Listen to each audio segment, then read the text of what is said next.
오늘 낭독할 책은 사라지지 않는다입니다.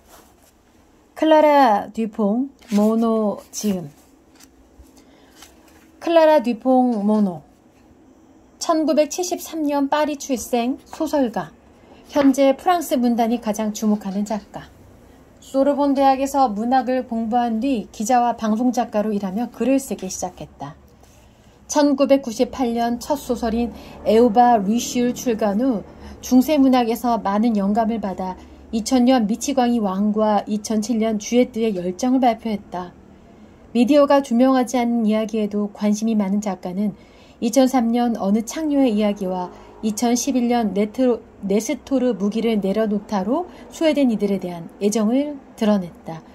2018년 출간한 소설 혁명으로 주목을 끌기 시작해 2021년 적응으로 페미나상과 고등학생이 뽑은 콩쿠르상, 랑데르노상을 수상하며 평단과 대중의 폭발적인 지지를 받고 있다. 낭독하겠습니다. 1.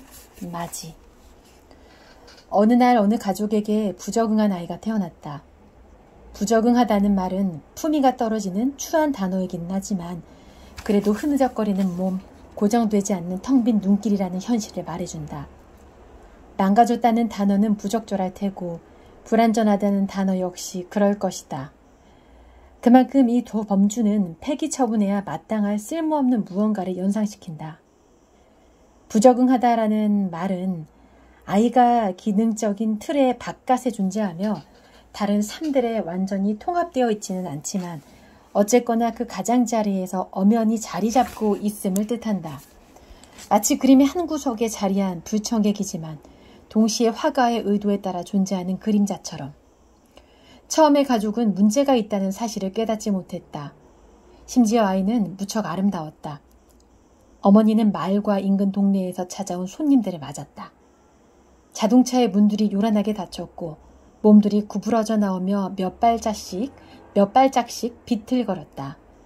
그 마을까지 오려면 좁고 구불거리는 도로로 차를 타고 와야 했다. 그러느라 사람들은 속이 울렁거렸다. 어떤 지인들은 아주 가까운 산에서 왔는데 이때 가깝다는 말은 사실 아무런 의미가 없었다. 한 장소에서 다른 장소로 가려면 자동차로 산을 올랐다가 내려가야 했다. 도로에서 이리저리 흔들릴 수밖에 없었다. 마을의 안뜰에 서 있으면 때로 거대하고 움직이지 않는 거품이 잔뜩 이는 초록파도에 둘러싸여 있는 느낌이 들었다.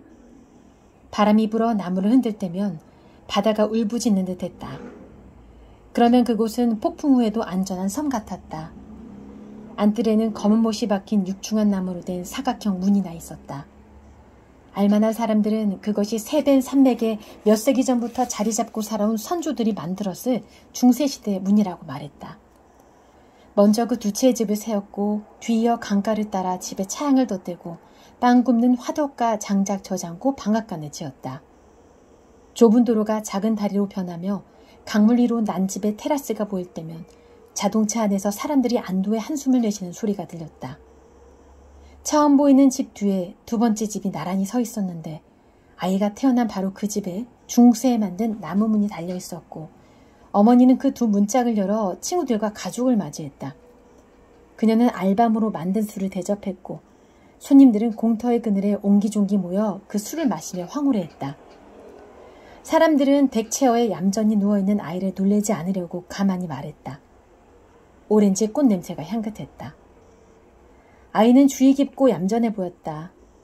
뺨이 동글고 창백했으며 머리카락은 짙은 갈색에 두 눈은 검었다. 그 지역에 속하는 그곳의 아이였다.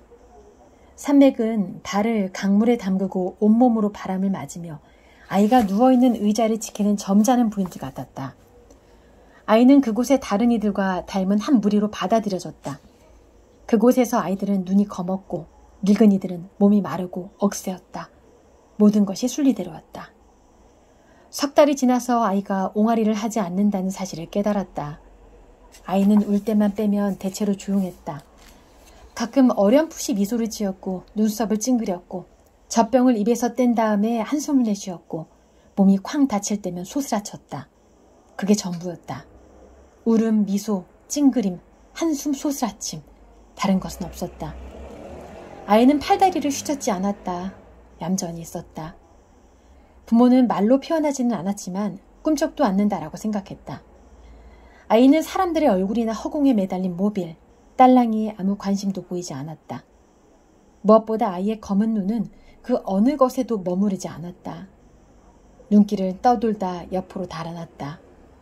그런 다음에 그 눈동자는 보이지 않는 어느 곤충의 춤을 따라가며 서성이다가 다시 허공에 고정되었다. 아이는 강인한 다리도 높다란 집 두 채도 보지 못했고 폭풍우나 호송대 때문에 무수히 허물었다. 다시 세운 붉은 돌들로 아주 오래된 담장으로 도로와 분리된 안뜰도 보지 못했다. 등에 나무가 무수히 심기고 급류로 갈라진 거친 산도 쳐다보지 않았다. 아이의 두 눈은 풍경과 사람들을 어루만졌다. 하지만 머물지 않았다. 어느 날 아이가 덱체어에 누워있을 때 어머니는 그 앞에 무릎을 꿇고 앉았다. 손에 오렌지를 한 개 들고 있었다. 어머니는 아이 앞에서 오렌지를 들고 가만히 움직여 보았다. 커다란 검은 눈은 아무 것에도 걸쳐지지 않았다. 그 눈은 다른 것을 쳐다보고 있었다. 아무도 그것이 무엇인지는 알지 못했다. 어머니는 오렌지를 다시 여러 번 움직였다. 그리고 아이가 잘 보지 못하거나 전혀 보지 못한다고 확신하게 되었다. 바로 그 순간 어떤 바람이 한 어머니의 마음을 가로질렀을지는 아무도 모르리라.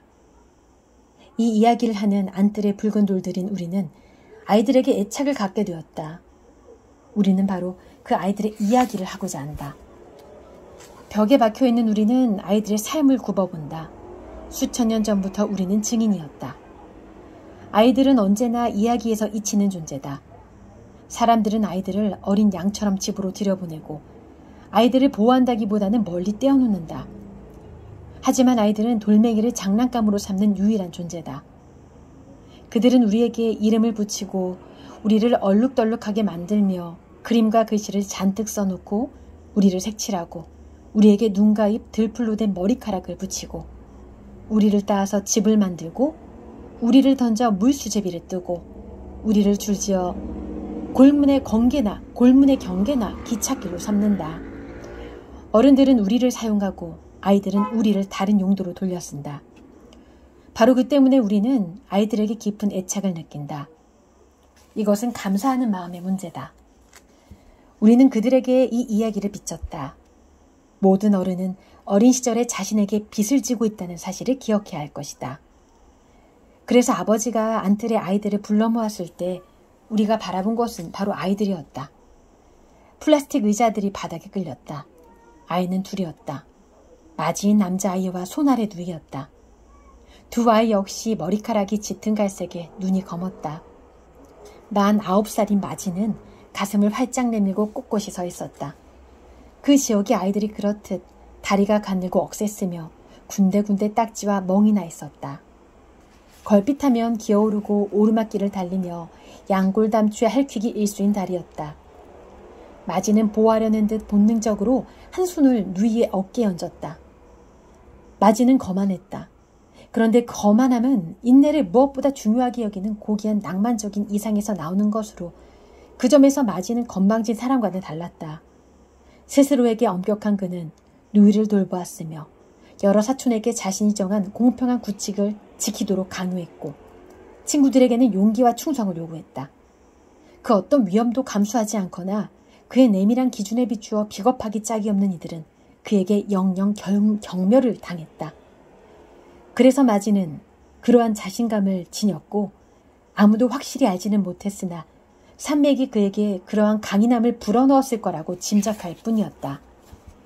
우리가 여러 번 확인한 사실에 따르면 사람들은 일단 어떤 장소에서 태어나 흔히 그 장소를 혈육처럼 닮아간다.